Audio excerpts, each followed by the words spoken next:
बोले नहीं मित्र दिखाओ क्या है, भाभी जी ने क्या भेजा है। तो बार बार छपाई कन्हैया सुदामा जी महाराज के हाथ से पोटली छीन ली। और जब पोटली को ले लेते हैं, लेकर के भगवान ने खोल करके देखा तो उसमें क्या था, चिवड़ा था। जब उसमें उन्होंने चावल को देखा, भगवान ने कहा मित्र भाभी जी के दिए हुए प्रसाद को अकेले अपने पान करना चाहते थे क्या? बोले नहीं बस ऐसे मैंने सोचा तुम्हारे पास इतना सब कुछ भरा पड़ा है, ये चावल क्या होगा? भगवान कहते हैं मित्र ये चावल भाभी जी का प्रसाद है, बड़ी मूल्यवान। एक मुट्ठी चावल का दान किए, एक लोग को दान में दे दिया, दूसरी मुट्ठी चावल का दान किए, दूसरे लोग को दान में दे दिया। और जैसे तीसरी मुट्ठी चावल का दान करने में रुक्मिणी मैया आगे हाथ और जैसे ही पकड़ लेती है, पहला भाव यह देते हैं कि मैया रुक्मिणी आके भगवान से कहती है प्रभु आपने अपने 2 लोगों का तो दान कर दिए, अब ये तीसरा दान अगर दे देंगे तो हम सभी कहां जाएंगे, कहां रहेंगे हम सभी। और दूसरा भाव यह दिया कि रुक्मिणी मैया कहती है प्रभु भाभी जी के भेजे हुए प्रसाद को आप अकेले अकेले पान करना चाहते हैं, अरे हमें भी तो दें, भाभी जी का प्रसाद है, यह लेकर के पान करना प्रारंभ। और जब पान करने लगते हैं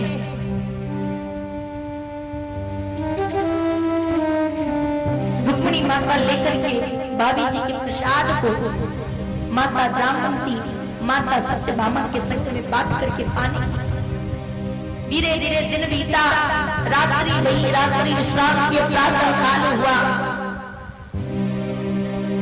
सुदामा जी महाराज कहने लगे मित्र तुम मेरे बारे में तो सब जान ली, अब अपने बारे में कुछ बता दो। द्वारिका की द्वारिकाधीश हो, तुमने विवाह तो किया ही है और एक क्या अनेक किया है, लेकिन क्या तुम अपनी सभी पत्नियों से नहीं मिलवाओगे? बोले मित्र अवश्य ऐसा करो कि बैठ जाओ और मैं एक एक करके अपनी पत्नियों को बुलाता हूँ, तुम सभी को आशीर्वाद दे दे। जब इतना कहा तो कहते हैं कि ठीक है मित्र ये भी अच्छा है, मिल भी लूंगा। माता रुक्मिणी आई, सुदामा जी महाराज आशीर्वाद दिए सौभाग्यवती भवः। माता जामवंती आई, सौभाग्यवती भवः। माता लक्ष्मणा आई, सौभाग्यवती भवः। एक एक करके माताएं आती जा रही हैं और सुदामा जी महाराज आशीर्वाद देते जा रहे हैं, देते जा रहे हैं। अब थोड़ी देर जब बीता, आना तो बंद हो नहीं रहा है। अब पूछे मित्र देखो लगता है तुम मेरी बातों को समझने में भूल गए, कुछ चूक हो गई। मैं तुम्हारी पत्नियों से मिलना चाहता हूँ, तुम्हारे द्वारिका की नारियों से नहीं। कन्हैया ने कहा मित्र ये सभी मेरी पत्नियां ही हैं, द्वारिका की स्त्रियां नहीं है। बोले मित्र यह तो बताओ कितनी है? बोले मित्र ये मत पूछो कि कितनी है, बस आशीर्वाद देते जाओ। क्या देते देते अब फिर आना शुरू हुई, फिर सौभाग्यवती भव कहे जा रहे हैं। अब क्या क्या धीरे धीरे कुछ समय और बीता, आशीर्वाद देते देते थक गए। अब तो सौभाग्यवती भव की जगह पे सौभाग्यवती गया, भव याद रहा।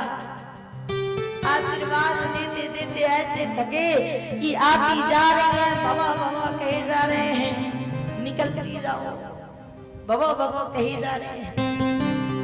थोड़ी देर बाद फिर कहें अरे मित्र बता भी दो कितनी है। बोले मित्र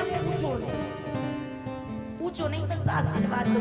बोले मित्र अब ऐसा करो कि मैं आशीर्वाद देते देते थक चुका हूं, ऐसा करो तुम आकर के मेरे चरण पकड़ लो, मैं सभी का आशीर्वाद तुम्हें दे देता हूं, तुम्हें दूंगा तो तुम्हारी पत्नियों को भी मिल जाएगा। बोले कि ये तो और अच्छी बात है। तैयार भये, जैसे ही आई आकर के उन्होंने जैसे ही कहा, भगवान चरण स्पर्श किए, सुदामा जी महाराज को प्रणाम किए। श्री सुखदेव जी महाराज कहते हैं राजन, बड़ा ही सुंदर दृश्य है कि साक्षात परब्रह्म परमात्मा तीनों लोगों के स्वामी आज भक्त सुदामा के चरण पखार रहे हैं, उनके चरण स्पर्श कर रहे हैं। भगवान ने प्रणाम करी, सुदामा जी ने आशीर्वाद दी। सुदामा जी महाराज कहने लगे मित्र, अब तो बता दो कि है कितनी, अब तो कुछ बताओ। बोले मित्र कुछ अधिक नहीं है, बस यही 16,108 ही है, कुछ अधिक नहीं है। सुदामा जी महाराज ने कहा मित्र 16,108 व्याह कर लिए और अभी भी कह रहे हो कि कुछ अधिक नहीं है, क्या ये अभी कम है? और व्याह करने क्या तुम्हें, ये कम लग रही है तुम्हें? बोले नहीं नहीं मित्र, बस मैं तो ऐसे ही बोल दिया। इस प्रकार से बड़े आनंद में, बड़े प्रेम में आकर के दोनों मित्र आपस में मिलते हैं। सुदामा जी महाराज कहने लगे मित्र बहुत दिन हो गया मुझे आई, अब तुम्हारी भाभी जी प्रतीक्षा कर रही है, अब मुझे चलना चाहिए, मैं जाता हूँ। जैसे ही इतना कहा भगवान कहते हैं मित्र कहो तो मैं अपने पार्षद से कह करके तुम्हें छुड़वा देता हूँ। बोले नहीं नहीं मित्र, बहुत दूर नहीं है, यहीं पास नहीं, ऐसे ही चला जाओ। क्योंकि सुदामा जी महाराज सोचे कि कहीं कोई भी उनका उपहास न उड़ा पाए कि देखो आए थे कैसे और जा कैसे रहे हैं। वह अपने आत्म सम्मान को बचाने के लिए जैसे आए थे वैसे जाने को तैयार हो गए, लेकिन जाते जाते उन्होंने कहा मित्र तुम्हारी भाभी जी ने एक पत्र दिया था, उस पत्र को तो ले ले। और उस पत्र में लिखा क्या था? कहते हैं कि उस पत्र में महाराज क्या लिखा था? कहते हैं कि पत्र में लिखा हुआ था कि 1 मास द्विपाक में 2 एकादशी हो और सो प्रभु दीन दयाल ने नित्य प्रति दीनी, हे प्रभु 1 मास में 2 पक्ष में केवल 2 ही तो एकादशी होती है, एक कृष्ण पक्ष की, एक शुक्ल पक्ष की। लेकिन मेरे यहाँ क्या होता है कि जिस दिन घर में कुछ खाने को नहीं रहता है, बालक कहते हैं माता भूख लगी है, तो उनसे कहना पड़ता है कि हे पुत्र आज एकादशी का दिन है, आज के दिन अन्न का पान नहीं करना चाहिए। प्रतिदिन एकादशी रहता है।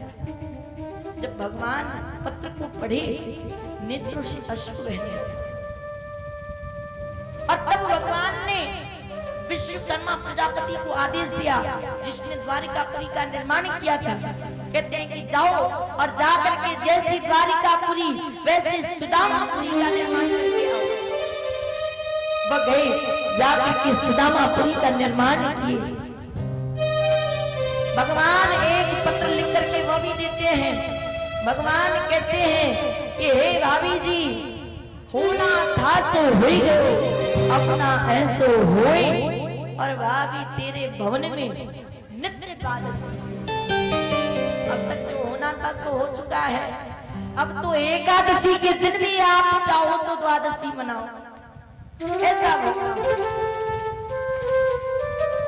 जब जाकर के द्वारिकापुरी विश्वकर्मा प्रजापति ने सुदामापुरी का निर्माण किया, सुशीला जी समझ गई उनसे तो मांगने की आवश्यकता नहीं, बिन मांगे इतना सब कुछ दे दिया है जो मांगने पर भी नहीं मिलता शायद।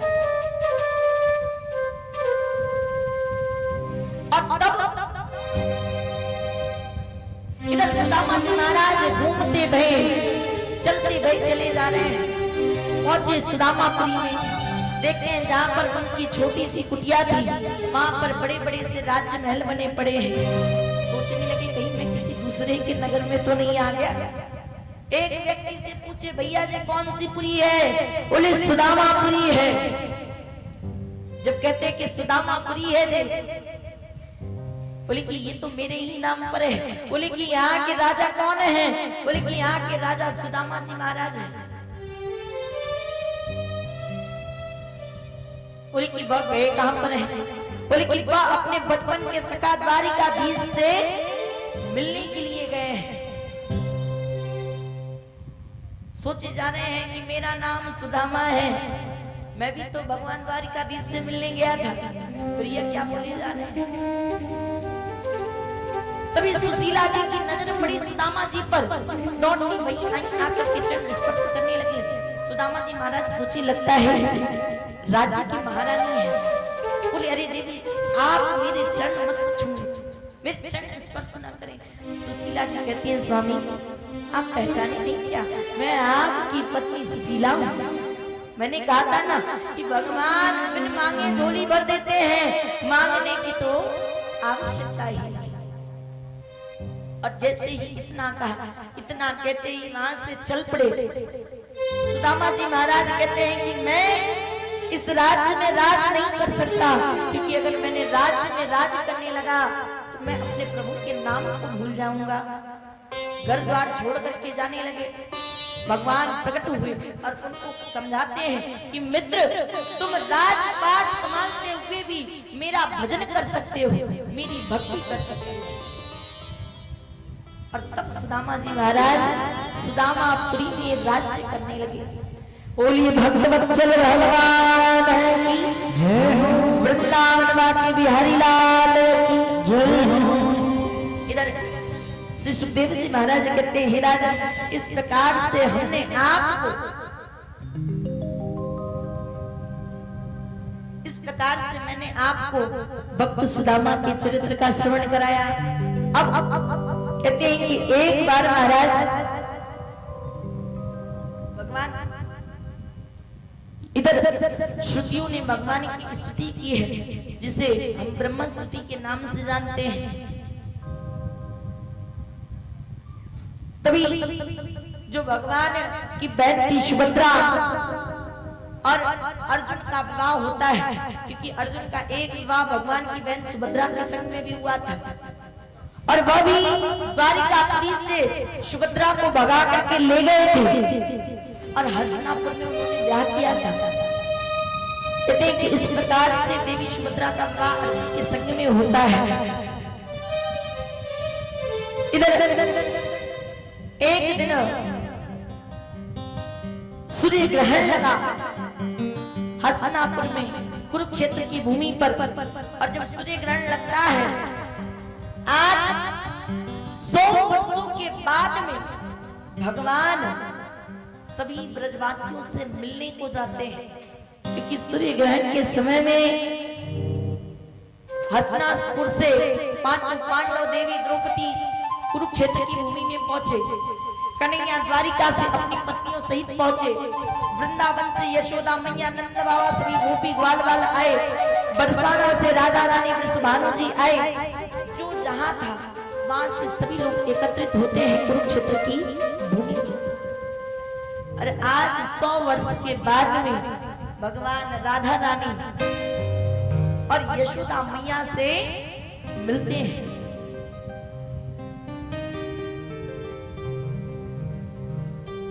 और उसी समय मैया रुक्मिणी क्या देखती है? मैया रुक्मिणी देखती है कि बरसाना से भी लोग आए हैं, तो सोचे कि वह भी आई होंगी, जिसका नाम भगवान सोते उठते बैठते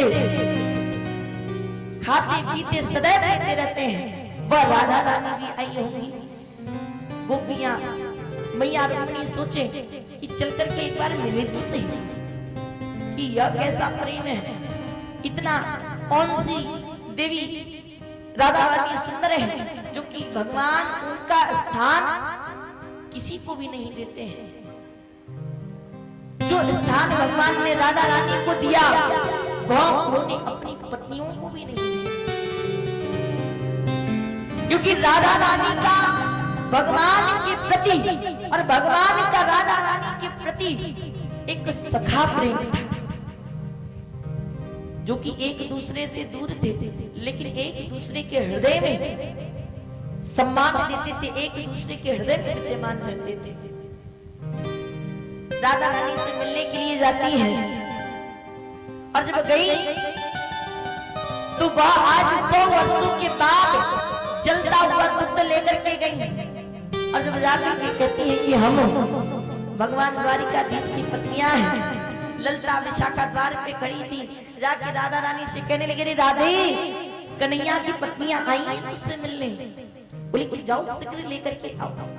हमारी कन्हैया आज स्वयं भले ना आई, लेकिन अपनी पत्नियों को तो भेजे मुझसे मिलने के लिए।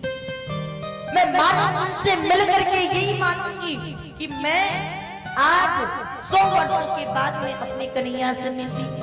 और जब गई जाकर के राधा रानी देखती है तो ईर्ष्या द्वेष वश राधा रानी को जाकर के मियां रुक्मिणी ने कहा, ये हे देवी, यह स्वामी ने आपके लिए प्रसाद भेजा है। और जब आज इतने वर्षों के विरह के बाद में राधा रानी ने सुना कि कन्हैया ने मेरे लिए कुछ प्रसाद भेजा है, वो उस दुग्ध को ली और एक बार में करके पान कर। और जैसे ही पान कर जाती हैं, वह दुग्ध जल रहा था।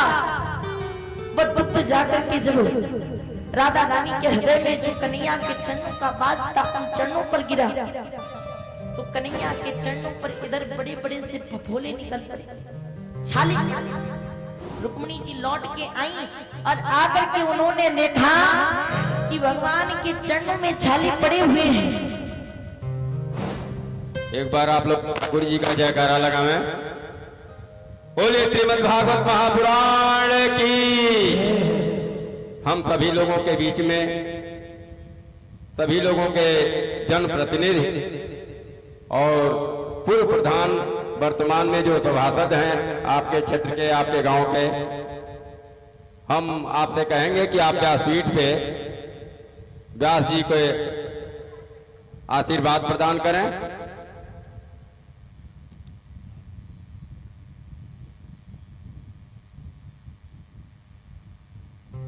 तालियों से आप लोग स्वागत करें एक बार।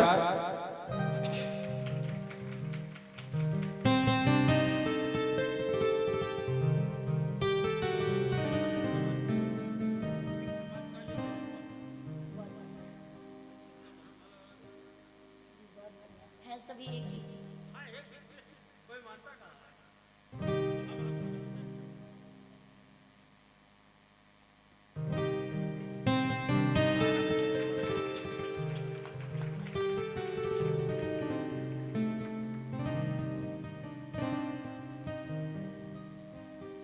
बोली भक्तवत्सल भगवान की जय।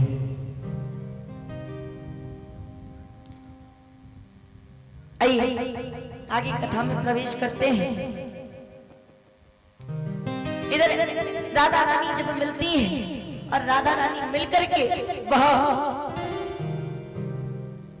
रुक्मिणी जी आकर के देखी भगवान के चरणों में छाले पड़े हुए थे, फफोले पड़े हुए थे। भगवान से कहती है कि हे प्रभु, ये छाले कैसे पड़े हुए हैं? बोली देवी, आप तो ले जाकर के दुग्ध का पान कराई राधे को, लेकिन आपको पता नहीं है कि राधे के हृदय में मेरे चरणों का वास है। उस दुग्ध को राधे ने पान किया, लेकिन वह आकर के मेरे चरणों पर गिरा, जिसके कारण से यह फफोले पड़ गए। रुक्मिणी जी जान गई कि यह जैसा प्रेम भगवान का राधा रानी के प्रति है, जैसा प्रेम राधा रानी का भगवान के प्रति है, वैसा प्रेम किसी और का नहीं हो सकता, क्योंकि उनका निश्चल भाव, सरल स्वभाव और एक सखा प्रेम है, मित्रता का प्रेम है। इस प्रकार से जब कहते हैं, श्री सुखदेव जी महाराज बोले, हे राजन, सूर्य ग्रहण समाप्त हुआ, सभी अपने अपने स्थान को चले गए। एक भस्मासुर नामक दैत्य था, भगवान उसका भी उद्धार करते हैं मोहिनी रूप धारण करके। और तभी एक दिन कुछ संत जन थे जो कि सत्संग सत्र कर रहे थे, हवन इत्यादि कर रहे थे। सोचने लगे कि इन तीनों देवों में सबसे श्रेष्ठ देव कौन है, इसका पता तो लगाएंगे। फिर सोचे कि पता लगाने के लिए भेजा किसको जाए? बोले कि भृगु ऋषि को भेजा जाए। भृगु ऋषि गए, सर्वप्रथम ब्रह्मदेव के पास जाते हैं तो ब्रह्मदेव को प्रणाम नहीं किया। ब्रह्मदेव क्रोधित हो गए कि मेरा पुत्र होकर के मुझे प्रणाम नहीं करता है। बोले कि अभी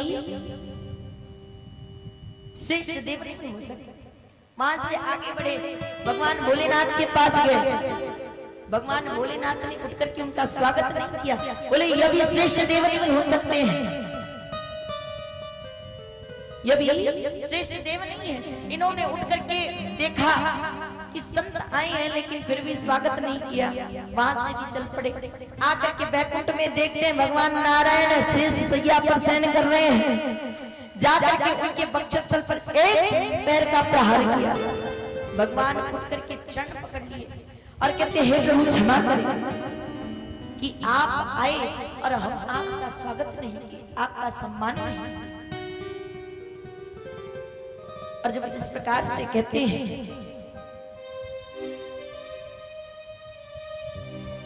इधर श्री सुखदेव जी महाराज बोले हे राजा, भृगु ऋषि ने पता लगाया कि इन तीनों देव में अगर कोई श्रेष्ठ है तो वो केवल एक ही है और वह है भगवान नारायण।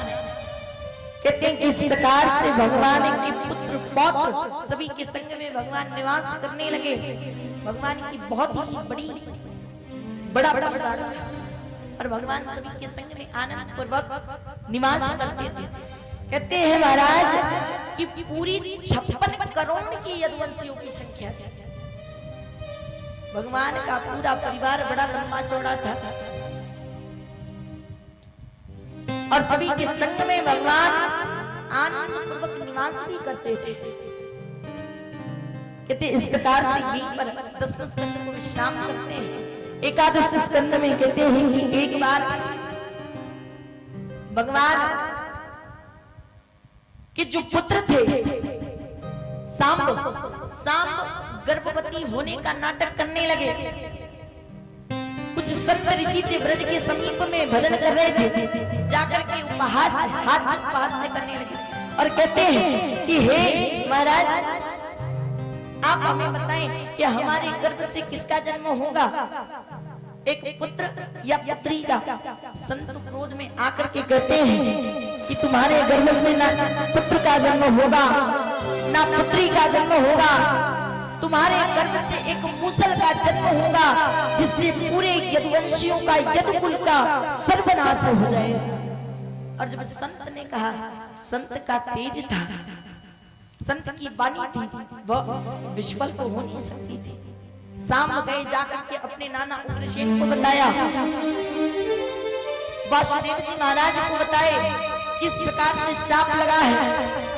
धीरे धीरे वक्त बीतता रहा, सांब के गर्भ से एक मूसल प्रकट हुआ।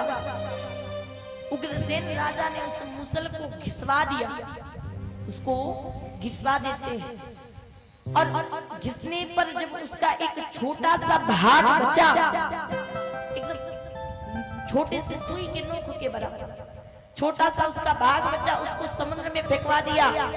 उसको एक मछली निगल जाती है। ब्राह्मण का तेज था इसलिए मणि के समान चमक रहा था वो भाग। और जो उस मूसल को घिसवाते हैं और उसका जो चूर्ण रहता है, घिसने पर जो चूर्ण गिरा रहता है, जहां जहां गिरता है वहां पर एक एर का नाम घास उत्पन्न हो जाता है, जिसकी धार तलवार की धार के समान रहता है। और इधर जब वह एर का नामक घास उत्पन्न हुआ, एक एक करके सभी यदुवंशी एक दूसरे को काटने लगे। मदरा का पान करके एक दूसरे को मारे जा रहे हैं। एक एक करके सभी यदुवंशियों का नाश होता जा रहा है। दाऊ भैया देखते हैं इधर यदुकुल का अंत हो रहा है, उधर भगवान के जाने का समय आया। भगवान मां से सीधे उद्धव जी से कहते हैं, उद्धव मेरे जाने का समय आ गया है और मेरे जाने के 4 दिन के बाद में यह द्वारिकापुरी जल में ही डूब जाएगी। जिस समुद्र से प्रकट हुई उसी समुद्र में ही विलीन हो जाएगा। इसलिए सभी द्वारिका प्रवासियों को कह देना कि वह वापस मथुरा को लौट आएंगे जो बचे हुए थे। और भगवान तो वहां से प्रभास क्षेत्र को चले गए और एक वृक्ष के नीचे बैठ करके, वट वृक्ष के नीचे बैठ करके भगवान वहां पर लेट जाते हैं। और उधर दाऊ भैया देखते हैं कि भगवान चले गए तो वह क्या करेंगे, वो भी गए समुद्र में प्रविष्ट हो गए और वहां से सीधा अवतार अपना स्वरूप धारण करके सीधे बैकुंठ को पहुंच गए। भगवान प्रभास क्षेत्र में शयन कर रहे हैं और इधर वो जो मूसल का एक छोटा सा भाग था,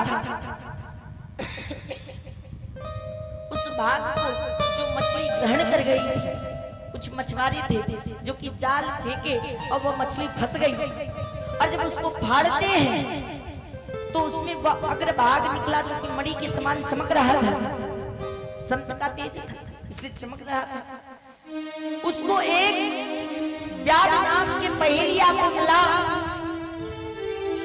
वो उसको अपनी बाण की नोक पे लगा करके शिकार करने के लिए निकल पड़ा। और जब शिकार करने के लिए निकल पड़ा, प्रभास क्षेत्र में पहुंचा, दूर से जब देखता है पत्तों से भगवान का शरीर ढका हुआ है, केवल चरण दिख रहे हैं और भगवान का चरण इस प्रकार से चमक रहा है मानो हिरण की नेत्र। वह यह समझ करके कि हिरण के नेत्र हैं, भगवान के चरणों को भेज दिया और भगवान जा करके, क्योंकि मूसल का एक भाग था और भगवान यदुवंशियों के मुखिया थे, वही बचे थे, जा करके उसमें लगा। भगवान के चरणों से रक्त बहने लगे। वह व्याध, वह पहेलिया आया, आकर के देखता है कि हिरण मरा कि नहीं मरा, तो देखता है कि भगवान है। भगवान से क्षमा मांगने लगा, हे प्रभु क्षमा करें, मेरे कारण आपको पूरे लोग को छोड़ करके जाना पड़ रहा है, हे प्रभु क्षमा करें। और जब इस प्रकार से क्षमा मांगने लगे, भगवान कहते हैं कि हे व्याध तुम चिंतित न हो, क्योंकि यह बाण तुमने मुझे मारा नहीं है, यह तुमने मुझे मारा नहीं है, यह तो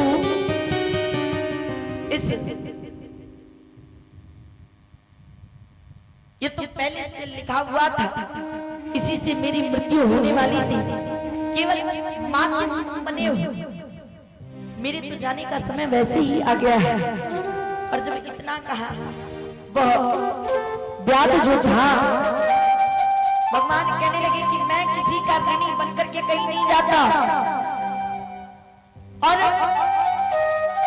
भगवान के ऊपर एक ऋण था, क्योंकि वह व्याध कोई और नहीं, पूर्व जन्म का राजा बाली था। भगवान ने कहा कि पूर्व जन्म में मैंने तुम्हें छुप करके मारा था, इस जन्म में तुमने मुझे मार दिया, इसलिए अब किसी के ऊपर कोई ऋण है ही नहीं।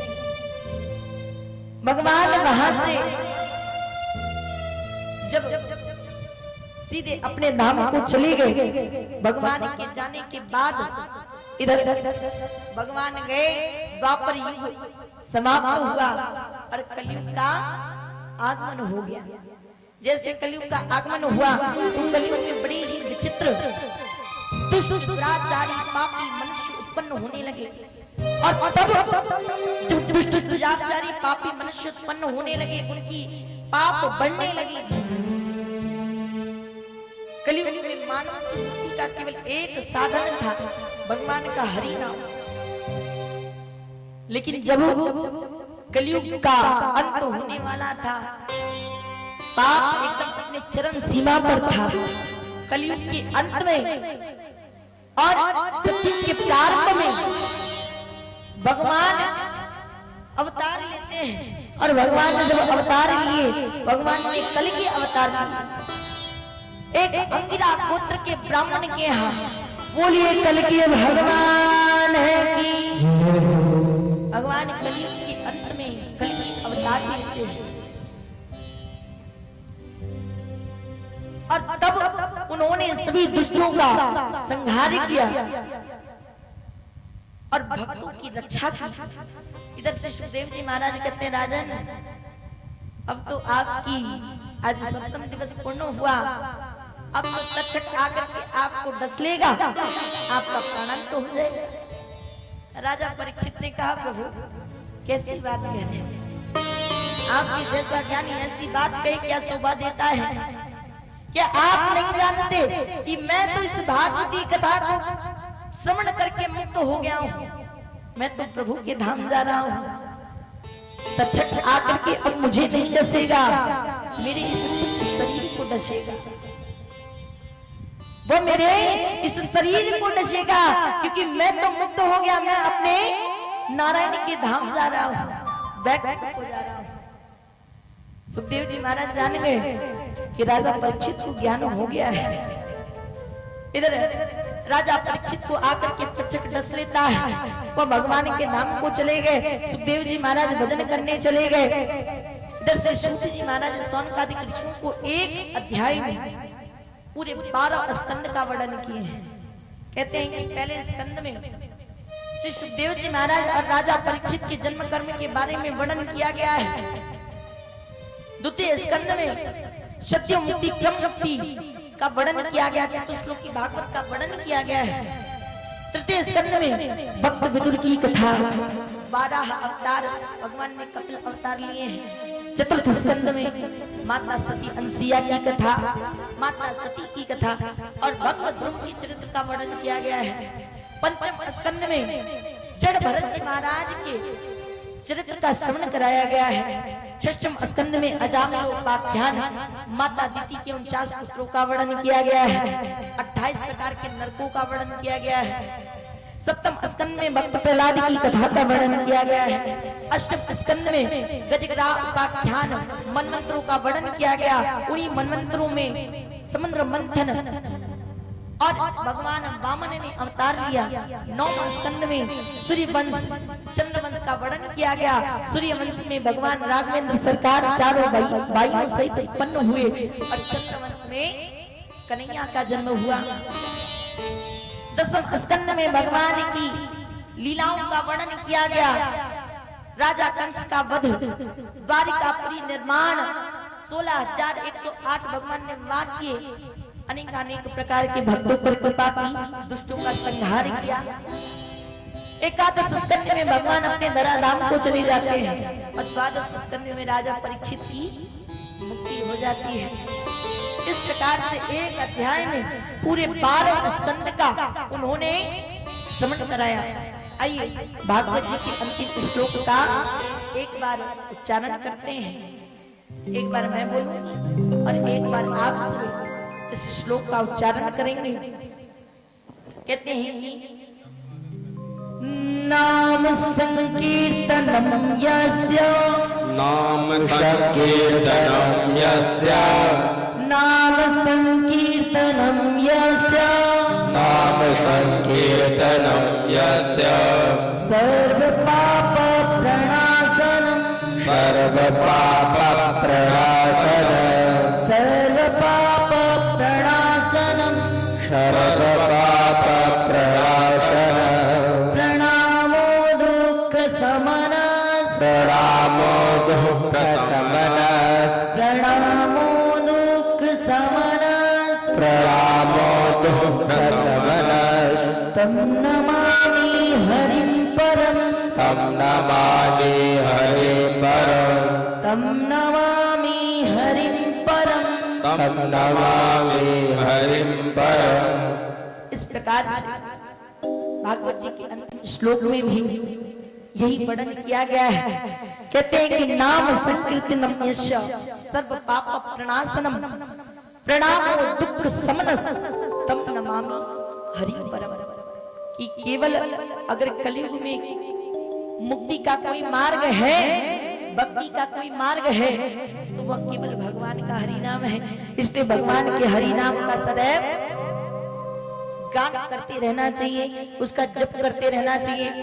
बोले श्रीमद् भागवत महापुराण है की जय हो, वत्सल भगवान है की जय हो, श्री सद्गुरुदेव महाराज की जय हो, सब संतन की जय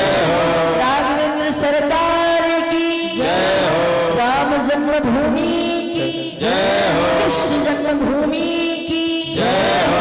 जय जय श्री राधे, जय जय श्री राधे, जय जय श्री राधे।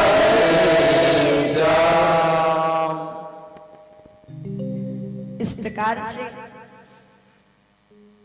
महाराज आज इस भागवती कथा का यह सप्तम दिवस की कथा पूर्ण हुई और बड़े ही भक्ति भाव के साथ में, बड़ी ही सुलभता के साथ में ठाकुर जी की कृपा से, आपस में के सहयोग से यह भागवती कथा पूर्ण हुई। अगर कोई भी कहीं भूल चूक वही हो, क्योंकि उतनी जानकारी तो नहीं है, जो भी गुरुदेव से प्राप्त किया है बस सब आप सभी के सामने खोल के रख दिया। लेकिन कहीं कोई त्रुटि हुई हो, गलती हुई हो, तो बाकी बिहारी लाल, श्री राधा रानी सरकार, गुरुदेव भगवान से क्षमा प्रार्थी हूं। और यह क्योंकि महाराज ठाकुर जी की कथा है, भगवान की कथा में कहीं ना कहीं कुछ ना कुछ तो कमी रही जाती है, क्योंकि इतना सामर्थ्य नहीं है जो कि महाराज जहां श्री सुखदेव जी महाराज 7 दिन 7 रात्रि लगा दिए इसकी व्याख्या करने में, इसके भाव बताने में। वहां भला 4 घंटे में कोई क्या बता सकता है, 3 घंटे में क्या बता सकता है। लेकिन ठाकुर जी की कथा है, कुछ विस्तार कुछ सूक्ष्म में श्रवण करते हुए, क्योंकि हरि अनंत, हरि कथा अनंता, और कहां सुनई बहुविधि से सकता।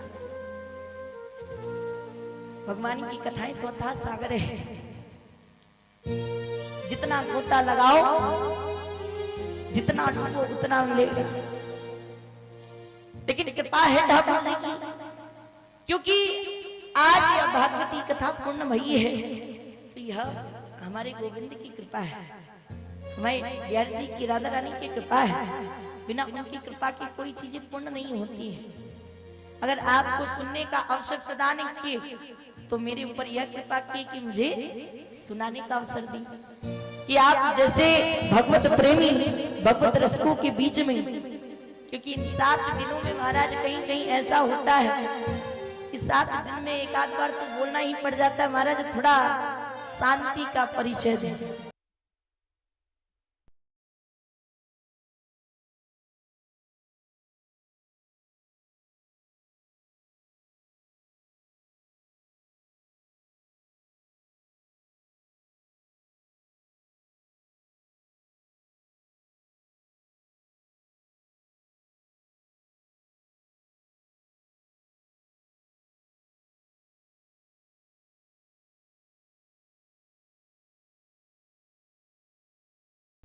और ऐसे ही बारंबार कथा श्रवण करने का अवसर प्रदान करते ही रहे।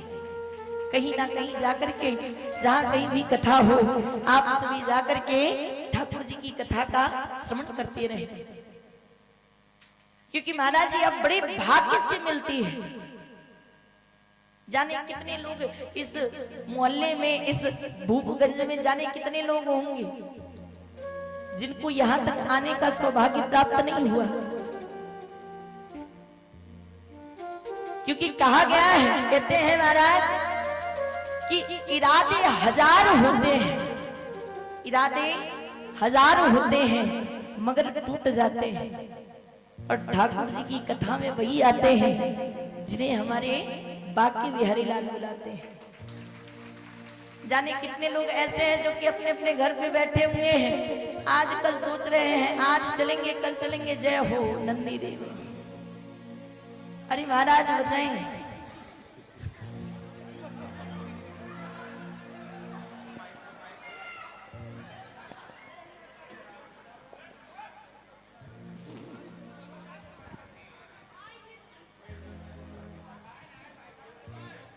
चलिए राधे राधे राधे राधे, अपने स्थान पर बैठ जाइए। वो अभी कथा श्रवण करने के लिए आए हुए थे नंदी महाराज। उनका भी हक बनता है, ठाकुर जी की कथा हो रही है तो कम से कम वो भी सुने। आप लोग आवाज न लगावे, अपने जगह पर बैठ जाएं।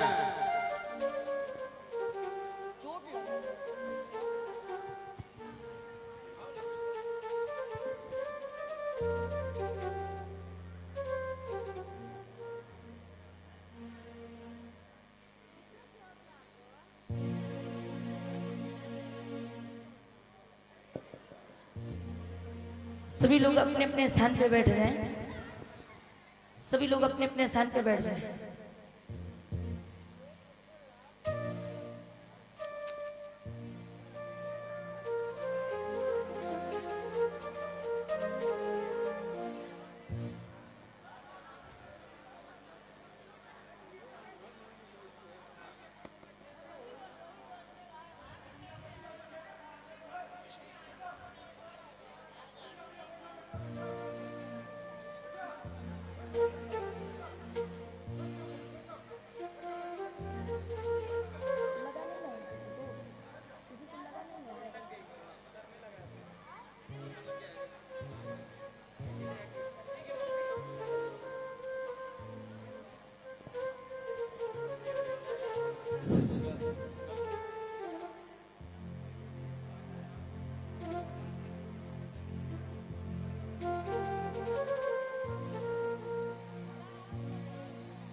इधर इधर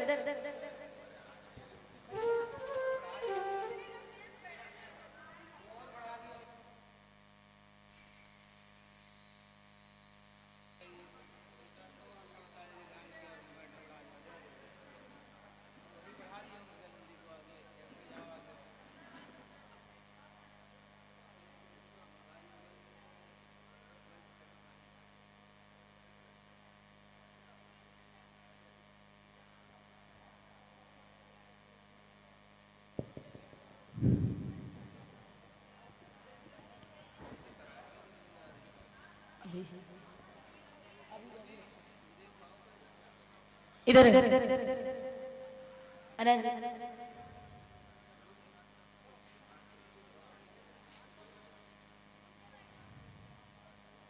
ये मानिए कि ठाकुर जी बहुत बड़ी कोई विपत्ति रही होगी जो कि थोड़े में ही भगवान ने उसको टाल दिया, नहीं तो जिस वेग से आ रहा था बड़ा ही भय लग रहा था। लेकिन कृपा ही है कि सभी लोग कुशल हैं। इधर इसी प्रकार से ठाकुर जी सभी के ऊपर अपनी कृपा बनाए रखें और निर्विघ्नता पूर्वक जिस प्रकार से इस भागवती कथा को पूर्ण कराए हैं उसी प्रकार से कल हवन है। हवन क्योंकि यह भागवती कथा हवन ही अंतिम सभी देवी देवताओं की विदाई रहती है।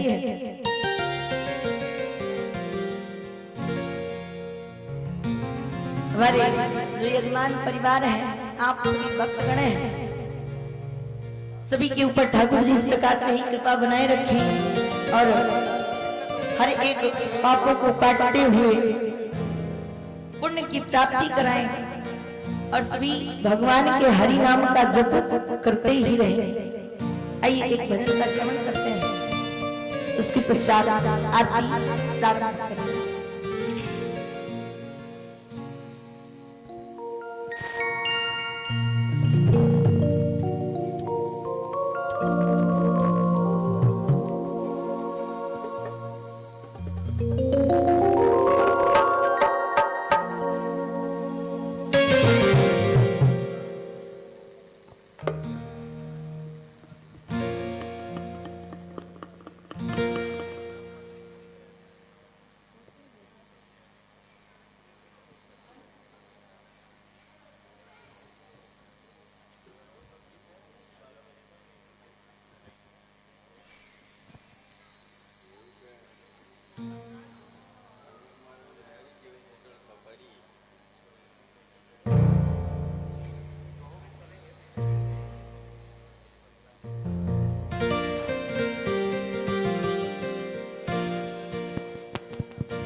तस्वीर दिल में कन्हैया,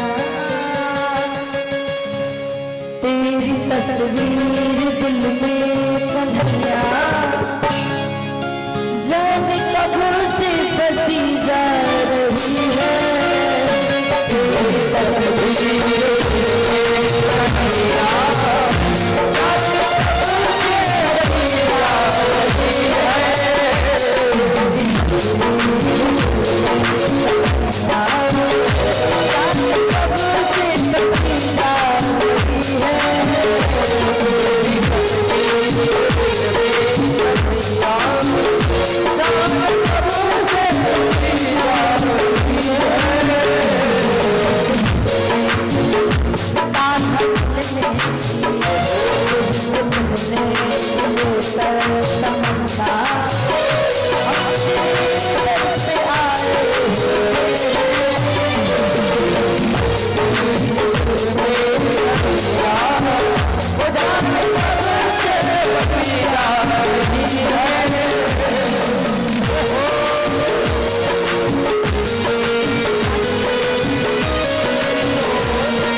पूरे भक्तवत्सल भगवान की बाल कृष्णाल की राधा रानी सरकार की सभी लोग अपने अपने स्थान पे खड़े हो जाएं आरती का कार्यक्रम करते हैं। अथरादित्यं प्रज्वाल्य होम ज्वालामन्ये नमः अग्नेश्वर्यै नमो नमः सर्वोदारार्थं समर्पयामि निवेदयामि हरिः ओम माइदं अभि प्रदानमे अस्तु दशवीरभ्यो सर्वगणभ्यो स्वस्ताये आत्मसनि प्रजासनि पशुसनि लोकधन्यभयसनिः प्रजा बहुलां मे करोत्वन्नं भयोरेतो असमारुहत्ता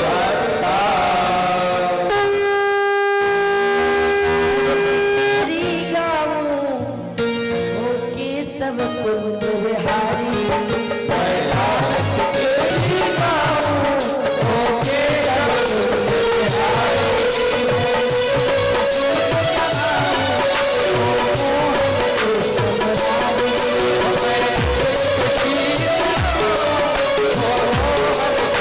Hare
जितना ताकत है उतनी जोर लगा, क्योंकि इसके बाद फिर नहीं बोलूंगी कि जयकारा लगाओ या ना लगाओ।